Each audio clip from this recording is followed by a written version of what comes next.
इयत्ता 6वी इतिहास पाठ 3 हडप्पा संस्कृती। यात आपण एकूण 7 मुद्दे बघणार आहोत। हडप्पा संस्कृती, घरे आणि नगररचना, मुद्रा, भांडी, महासानगृह, लोकजीवन, व्यापार आणि हडप्पा संस्कृती नष्ट होण्याची कारणे। हडप्पा संस्कृती इसवी सन 1921मध्ये पंजाबमधील रावी नदीच्या काठी हडप्पा येथे उत्खनन प्रथम सुरू झाले, म्हणून या संस्कृतीला हडप्पा संस्कृती हे नाव मिळाले। या संस्कृतीला सिंधू संस्कृती या नावाने ओळखले जाते। हडप्पाच्या दक्षिणेला सुमारे 650 किलोमीटर अंतरावर सिंधू नदीच्या खोऱ्यात मोहनजोदडो येथे उत्खनन झाले।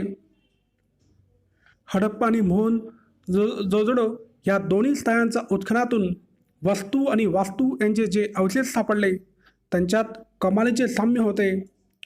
धोलावीरा, लोथल, कालीबंगन, दायमाबाद इत्यादी ठिकाणी उत्खननात अशाच प्रकारचे अवशेष सापडले आहेत। हडप्पा संस्कृतीची वैशिष्ट्ये सर्वसाधारणपणे सर्वत्र सारखीच आढळतात। नगररचना, रस्ते, घरबांधणी, सांडपाण्याची व्यवस्था, मुद्रा, भांडी, खेळणी, मृतदेह पुरवण्याची पद्धत यात त्यात प्रमुखाने समावेश होतो। घरे आणि नगररचना, हडप्पा संस्कृतीच्या लोकांची घरे आणि इतर बांधकामे प्रामुख्याने भाजक्या विटांची होती। काही ठिकाणी कच्च्या विटा आणि दगडांचा वापरही बांधकामासाठी केला जाई। मधोमध चौक आणि त्याभोवती खोल्या अशा प्रकारची घरांची रचना असे। घरांच्या आवारात विहिरी, स्नानगृह, शौचालय असत। सांडपाणी वाहून नेण्याची उत्तम व्यवस्था असे। त्यासाठी मातीच्या भाजक्या पन्हाळ्यांचा उपयोग केला जाई।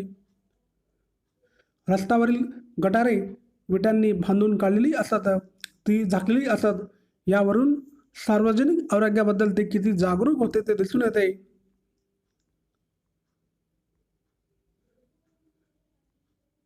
रस्ते रुंद असून एकमेकांना काटकोनात छेदतील अशा पद्धतीने बांधलेली असत।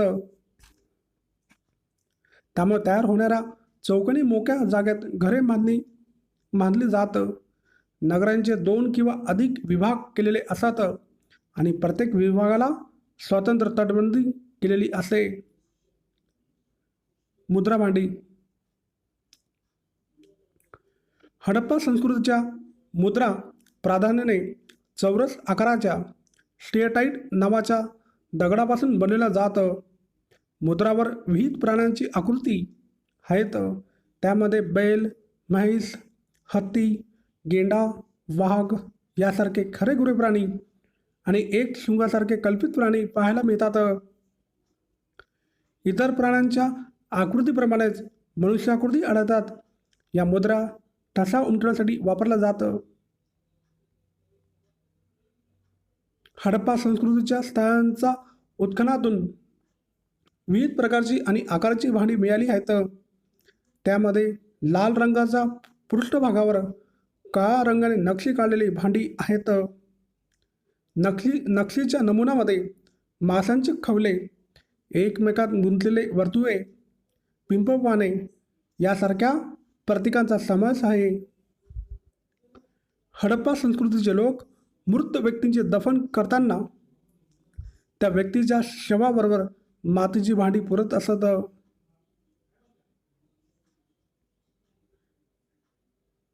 स्नानगृह, मोहनजोदडो येथे एक प्रशस्त स्नानगृह सापडले आहे।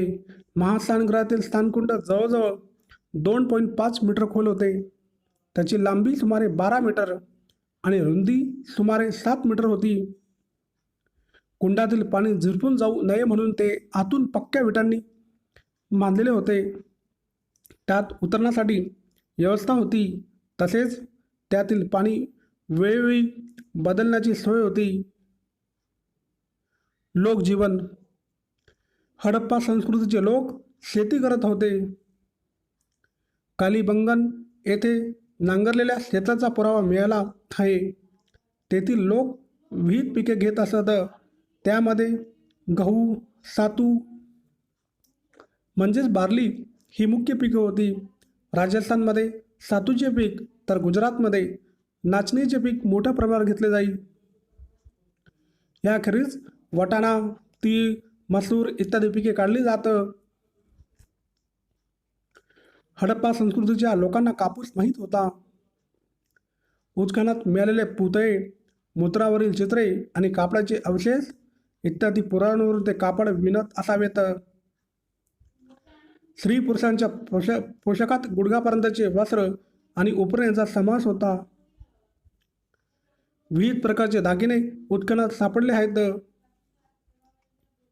ते दागिने सोने, तांबी, रत्ने तसेच शिंपले, कवड्या, बिया इत्यादींचे होते. अनेक पदरी माळा, अंगठ्या, बाजूबंद, कंबरपट्टा हे अलंकार स्त्री पुरुष वापरतात.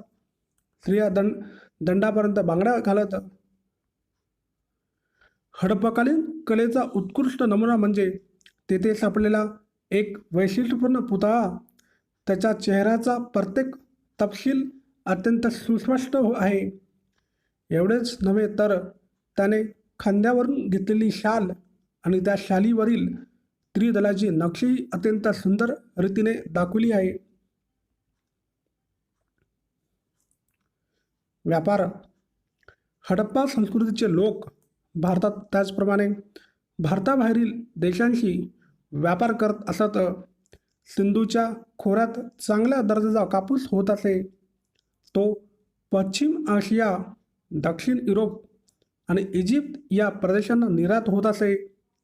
सुती कापड देखील निर्यात होत असे. इजिप्तमध्ये मलमलीचे कापड हडप्पा संस्कृती व्यापारी पुरवत असत. काश्मीर, दक्षिण भारत, इराण, अफगाणिस्तान, बलुचिस्तान येथून चांदी, जस्त, मूल्यवान खडे, मानके, देवदार लाकूड इत्यादी वस्तू आणल्या जात. परदेशाशी चालणारा व्यापार कुस्कीच्या आणि सागरी अशा दोन्ही मार्गाने होत असे. उत्खननात सापडलेल्या काही मुद्रावर जहाजांची चित्रे कोरली आहेत. लोथिल येथे प्रचंड आकाराची गोदी सापडली आहे.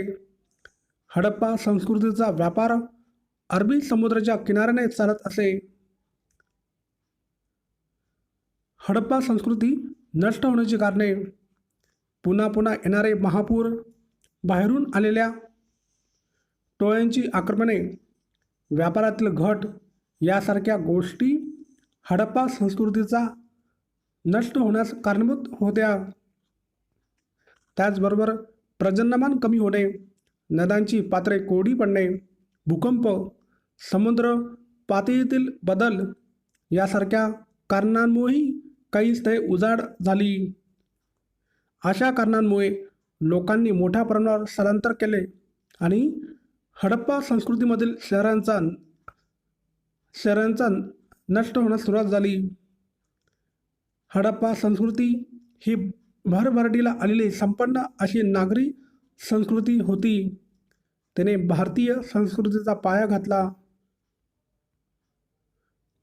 पाठ 4, वैदिक संस्कृती. यात आपण एकूण 5 मुद्दे बघणार आहोत. वैदिक वाङ्मय. कुटुंब व्यवस्था, दैनंदिन जीवन, शेती, पशुपालन, आर्थिक आणि सामाजिक जीवन, धर्मकल्पना, शासन व्यवस्था. वैदिक वाङ्मय. वेद वाङ्मयावर आधारलेली संस्कृती म्हणजे वैदिक संस्कृती होय. वेद हे आपले सर्वाधिक प्राचीन साहित्य मानले जाते. वेदांची निर्मिती अनेक ऋषींनी केली. वेदातील काही सूक्ते स्त्रियांनीही म्हटलेले आहेत. वैदिक वाङ्मयाची भाषा संस्कृत होती. वैदिक वाङ्मय अत्यंत समृद्ध आहे. तर्कवेद हा त्यातील मूळ ग्रंथ मानला जातो. तो काव्यरूप आहे. तर्कवेदासह यजुर्वेद, सामवेद आणि अथर्ववेद असे 4 वेद आहेत. या 4 वेदांच्या ग्रंथांना संहिता असे म्हणतात. विद म्हणजे जाणणे, त्यापासून वेद ही संज्ञा तयार झाली. तिचा अर्थ ज्ञान असा होतो. मौखिक पठणाच्या आधारे वेदांचे जतन केले जाते. वेदांना श्रुती असेही म्हणतात. तर्कवेद संहिता. तर्जांनी बनलेला वेद म्हणजे तर्कवेद होय. त्रचा म्हणजे स्तुती करण्यासाठी रचलेले पद्य. अनेक त्रचा एकत्र गुंफून एखादा देवतेची स्तुती करण्यासाठी तयार केलेला काव्याला सूक्त असे म्हणतात. तर्कवेद संहितेत विविध देवतांची स्तुती करणारे सूक्ते आहेत. यजुर्वेद संहिता. यजुर्वेद संहितेमध्ये यज्ञात म्हटले जाणारे मंत्र आहेत. यज्ञविधीमध्ये कोणत्या मंत्राचे पठण केव्हा आणि कसे करावे यांचे मार्गदर्शन या संहितेत आहे. पद्यात असणारे मंत्र आणि गद्यात दिलेला त्या मंत्राचे स्पष्टीकरण अशा या संहितेची रचना आहे.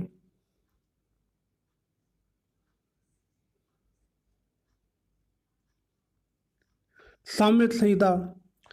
काही यज्ञविधीच्या वेळी तालासुरात मंत्रगायन केले जाईल. ते गायन कसे करावे याचे मार्गदर्शन सामवेद संहितेत केले आहे.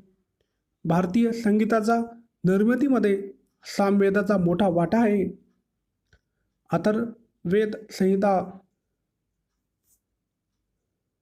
अथर्ववेदाच्या संहितेला अथर्व ऋषींचे नाव देण्यात आले आहे. अथर्ववेदात दैनंदिन जीवनातील अनेक गोष्टींना महत्त्व दिलेले आढळते. आयुष्यात येणाऱ्या संकटावर, दुखण्यावर करायचे उपाय त्यात सांगितले आहेत. तसेच अनेक औषधी वनस्पतींचीही माहिती त्यात दिलेली आहे. राजाने राज्य कसे करावे याचेही मार्गदर्शन त्यात केलेले आहे. संहितांच्या रचनेनंतर ब्राह्मण ग्रंथ, आर्णके, उपनिषदे यांची रचना केलेली आहे. त्यांचाही समावेश वेद वाङ्मयात केला जातो. ब्राह्मण ग्रंथ. यज्ञविधीमध्ये वेदांचा वापर कसा करावा हे सांगणाऱ्या ग्रंथांना ब्राह्मण ग्रंथ म्हणतात. प्रत्येक वेदाचे स्वतंत्र ब्राह्मण ग्रंथ आहेत.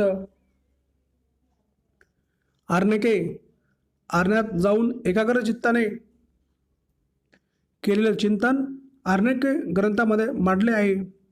यज्ञविधी पार पाडत असताना कोणत्याही प्रकारची चूक होऊ नये याची खबरदारी यात घेतली जाते. उपनिषदे. उपनिषद म्हणजे गुरुजवळ बसून मिळवलेले ज्ञान.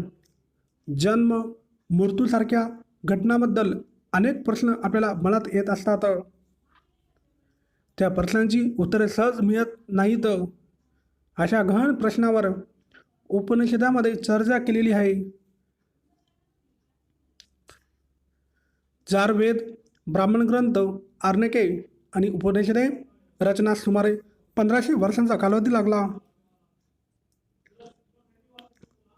या कालावधीतील वेदकालीन संस्कृतीत अनेक बदल होत गेले. त्या बदलांचा आणि वेदकालीन लोकजीवनाचा अभ्यास करणारी वैदिक वाङ्मय हे महत्त्वाचे साधन आहे. कुटुंब व्यवस्था, दैनंदिन जीवन. वेदकाळात एकत्र कुटुंब पद्धती होती. कुटुंबातील कर्ता पुरुष घराचा प्रमुख म्हणजे गृहपती असे. गृहपतीच्या परिवारात त्याचे वृद्ध मातापिता, त्याचे लहान भाऊ आणि त्या भावांचे परिवार, त्याची पत्नी आणि मुले, त्याच्या मुलांचे परिवार अशा सर्वांचा समावेश असे. ही कुटुंब व्यवस्था पुरुषप्रधान होती. सुरुवातीच्या काळात लोपामुद्रा, गार्गी, मैत्रेय अशा काही विद्वान स्त्रियांचे उल्लेख वैदिक साहित्यात आढळतात. परंतु हळूहळू स्त्रियांवरील बंधने वाढत गेली. त्यांचे कुटुंबातील आणि समाजातील स्थान अधिक दुय्यम होत गेले. वेदकाळातील घरे मातीची किंवा कुडाची असत. गवत किंवा वेलीचे जाडसर तट्टे विणून त्याच्यावर शेण माती लिंपून तयार केलेले भिंत म्हणजे कूड. या घरांच्या जमिनी शेणा मातीने सावरेला असत. घरासाठी गृह किंवा शाला हे शब्द वापरले जातं. वेदकालीन लोकांच्या आहारामध्ये प्रामुख्याने गहू, सातू, तांदूळ या तृणधान्याचा समावेश होतो. त्यापासून ते विविध पदार्थ बनवत असत. वैदिक वाङ्मयात यव, गोधूम, व्रीही यासारखे शब्द वेदकालीन लोक लोकरी आणि सुती वस्त्र वापरतात आढळतात. यव म्हणजे सातू म्हणजे बार्ली, गोधूम म्हणजे गहू, व्रीही म्हणजे तांदूळ. दूध, दही, लोणी, तूप, मध हे पदार्थ त्यांच्या आवडीचे होतं. उडीद, मसूर आणि तीळ तसेच मांस या पदार्थांचाही त्यांचा आहारात समावेश होतो. वेदकालीन लोक लोकरी आणि सुती वस्त्रे वापरतात. वल्कले म्हणजे झाडांच्या सालीपासून तयार केलेला वस्त्रही वापरतात. तसेच प्राण्यांच्या कातड्यांचाही उपयोग वस्त्र म्हणून केला जाईल. स्त्रिया आणि पुरुष फुलांची माळा,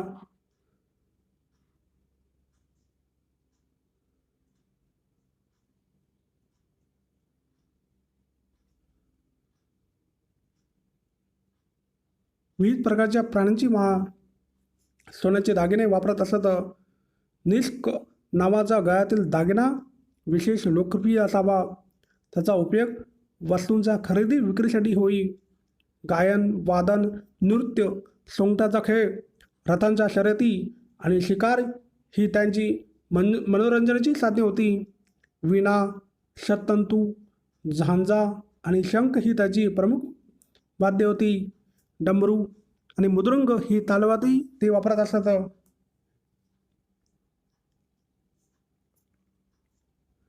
शेती, पशुपालन, आर्थिक आणि सामाजिक जीवन.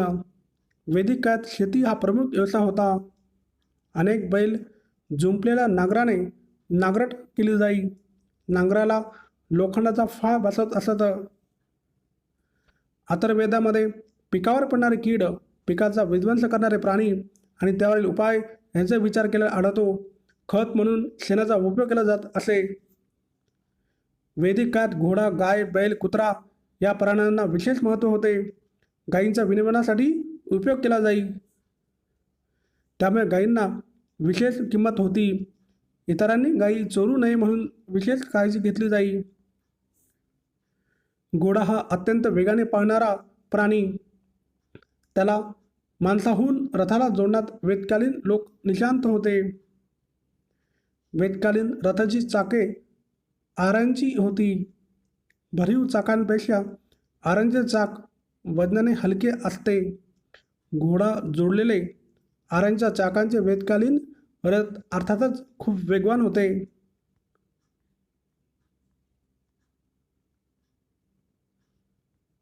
त्या काळात शेती आणि पशुपालन यांच्याखेरीज इतर अनेक व्यवसायांचाही विकास झाला होता. व्यावसायिक कारागीर समाज व्यवस्थेचे महत्त्वाचे घटक होते. श्रेणी या नावाने ओळखले जाणारे त्यांचे स्वतंत्र संघ होते. अशा श्रेणींचा प्रमुखाला श्रेष्ठी म्हणत असत. परंतु हळूहळू व्यावसायिक कारागिरांचा दर्जा दुय्यम होत गेला. त्या काळात समाजात ब्राह्मण, क्षत्रिय, वैश्य व शूद्र असे वर्ण होते. हे वर्ण व्यवसायावरून ठरत. नंतरच्या काळात वर्ण जन्मावरून ठरू लागले. त्यामुळे जाती निर्माण झाल्या. जाती व्यवस्थेमुळे समाजात विषमता निर्माण झाली. आदर्श आयुष्य कसे असावे, जगावे या संबंधीचा काही कल्पना वेदकाळात रूढ झाल्या होत्या. त्यामध्ये जन्मापासून मृत्यूपर्यंतच्या 4 टप्प्यांना 4 आश्रम असे म्हटले आहे. पहिला आश्रम म्हणजे ब्रह्मचार्य आश्रम. गुरुजवळ राहून विद्या प्राप्त करण्याचा हा काळ होता. ब्रह्मचार्य आश्रम यशस्वी रीतीने पार पडल्यानंतरचा पुढचा टप्पा म्हणजे गृहस्थ आश्रम. या काळात पुरुषाने कुटुंब आणि समाज यांच्यासाठी असलेली आपली कर्तव्य पत्नीच्या साह्याने पार पाडावीत अशी अपेक्षा असे. तिसरा आश्रम म्हणजे वानप्रस्थ आश्रम. या टप्प्यावर त्याने घरादाराचा मोहाचा त्याग करून दूर जावे, मनुष्यवस्ती नसलेल्या ठिकाणी राहावे आणि अत्यंत साधेपणाने जगावे. चौथा आश्रम म्हणजे संन्यास आश्रम. या टप्प्यावर मनुष्याने सर्व नात्यांचा त्याग करून मनुष्य जन्माचा अर्थ समजून घेण्यासाठी जगावे. फार काळ एके ठिकाणी राहू नये असा संकेत होता. धर्मकल्पना. वेदकालीन धर्मकल्पनामध्ये निसर्गातील सूर्य, वारा, पाऊस, वीज, वादळे, नद्या यासारख्या निसर्गातील शक्तींना देवतारूप दिलेले होते. त्या जीवनदायी ठराव्यात म्हणून वेदामध्ये त्यांचा प्रार्थना केलेल्या आहेत. त्यांना प्रसन्न ठेवण्यासाठी वेदकालीन लोक अग्नीमध्ये विविध पदार्थ अर्पण करत, त्याला हवी असे म्हणत. अशा दयेने अग्नीमध्ये हवी अर्पण करण्याचा विधी म्हणजे यज्ञ. सुरुवातीला यज्ञविधीचे स्वरूप साधे होते. पुढे त्यांचे नियम अधिक कठीण होत गेले. ते कठीण यज्ञविधी पार पडणाऱ्या पुरोहितांचे महत्त्व त्यामुळे वाढत गेले. वेदकालीन लोकांनी सृष्टीचे व्यवहार कसे चालतात याचाही विचार केला होता. उन्हाळ्यानंतर पावसाळा येतो, पावसाळ्यानंतर हिवाळा येतो. हे नियमित असणारे सृष्टीचक्र आहे. सृष्टीचक्र आणि त्याचा गतीने फिरणारे जीवनचक्र याला वेदकालीन लोकांनी रत्रत असे नाव दिले. प्राणी मात्रांचे जीवन हाही सृष्टीचक्राचा एक भाग आहे. सृष्टीचक्रात बिघाड झाल्यावर संकटे येतात. तसे होऊ नये म्हणून प्रत्येकाने काळजी घ्यायला हवी. कोणत्याही सृष्टीचे नियम मोडू नयेत असे वागणे म्हणजे धर्माप्रमाणे वागणे असे समजले जाईल. शासन व्यवस्था. वेदकाळात प्रत्येक ग्राम वसाहतीचा एक प्रमुख असे, त्याला ग्रामिणी असे म्हणत. अनेक ग्राम वसाहतीचे समूह म्हणजे 20, त्याचा प्रमुखाला 20पती असे म्हणत. अनेक 20 मिळून जन तयार होत असे. पुढे जन जेव्हा एखाद्या विशिष्ट प्रदेशात स्थिरावले तेव्हा त्या प्रदेशाला जनपद म्हटले गेले. जनचा प्रमुखाला नृप किंवा राजा म्हटले जाईल. प्रजेचे रक्षण करणे, कर गोळा करणे आणि उत्तम राजकारभार करणे ही राजाची कर्तव्य होती. राजकारभार उत्तम रीतीने चालविण्यास सहाय्य करण्यासाठी राजाने अधिकारी नेमलेले असत. पुरोहित आणि सेनापती हे विशेष महत्त्वाचे अधिकारी होते. कर वसुली करण्यासाठी नेमलेल्या अधिकाऱ्याला भागदूग असे म्हणत. भाग म्हणजे वाटा. जनचा उत्पन्नातील राजाचा भाग गोळा करणारा तो भागदूग. राजाला मार्गदर्शन करण्यासाठी सभा, समिती, वित्त आणि जन अशा 4 संस्था होत्या. त्यामध्ये राज्यातील लोक सहभागी होत. सभा आणि वित्त या संस्थांचा कामकाजात स्त्रियांचाही सहभाग असे. राज्यातील श्रेष्ठ व्यक्तीच्या मंडळास सभा म्हणत, तर लोकांच्या सर्वसाधारण बैठकीस समिती असे म्हणत. समितीमध्ये लोकांचा सहभाग असे. पुढे वैदिक विचारप्रवाहात स्मृती व पुराण नावाचे वाङ्मय निर्माण झाले. वेद, स्मृती, पुराणे, स्थानिक लोकधारणा इत्यादीवर आधारलेला धार्मिक प्रवाह कालांतराने हिंदू या नावाने ओळखला जाऊ लागला. प्राचीन भारतात यज्ञविधी आणि वर्णव्यवस्था यांच्याबद्दल वैदिक प्रवाहापेक्षा वेगळी भूमिका घेणारे धार्मिक प्रवाह अस्तित्वात होते.